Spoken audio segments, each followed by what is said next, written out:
In June 1965 has appeared this in a satellite report in the area of Deception Islands, south of Argentina. The Russians tried to sabotage the refloating operation in vain, despite the violence of the confrontation. The flying object was finally brought back to Edwards Air Force Base in California. And 10 years later, the first anti-gravitational drone using magneto-hydrodynamic propulsion, or MHD, made its debut test flight in the desert around Edwards Air Force Base, where a number of prototypes came into being. The Belgians got a small glimpse of so-called UFOs in 1989 and 1990. The incrimination model was a triangular-shaped Astra TR-3B or XR-7, capable of flying in total silence at more than Mach 10. Now I would like to speak to you about another concrete application of such technology, the B-2 bomber, whose development started in 1982.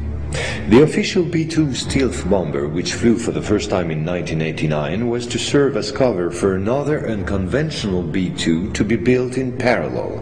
This top-secret model used, among other things, a plasma creation system, exploiting the airflow like an MHD generator. This system produces ionization of the air around the B-2, thereby suppressing air resistance while ensuring total invisibility for any type of radar.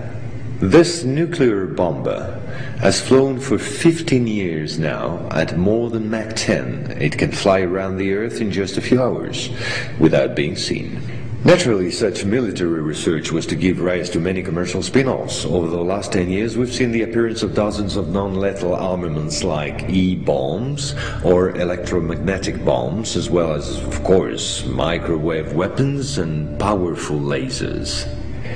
The U.S. Department of Defense, through the multinational Raytheon, decided to invest a gigantic amount of money in an experimental program called HAARP, or High Frequency Activate Auroral Research Program. And it was quite a program.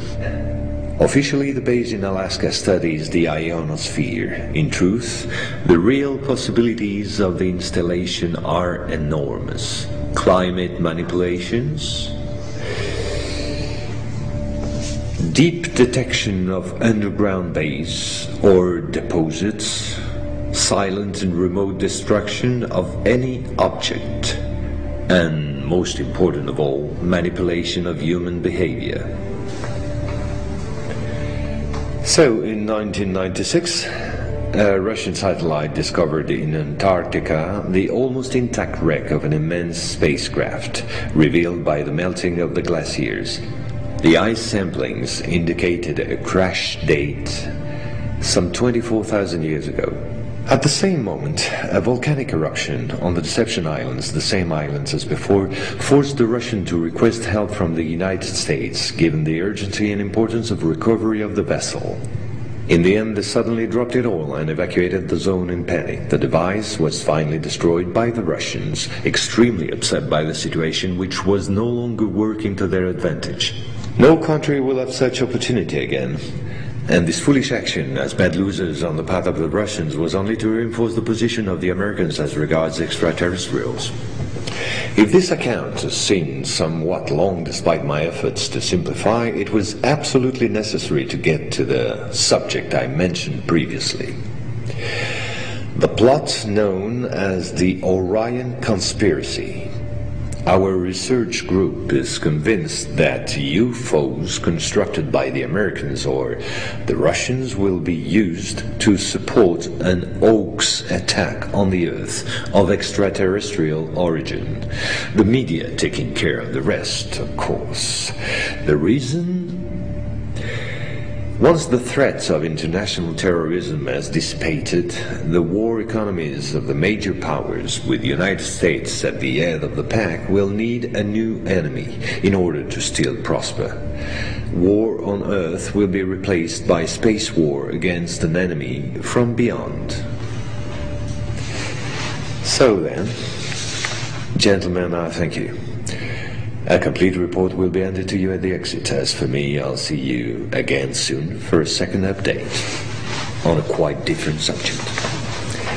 Gentlemen.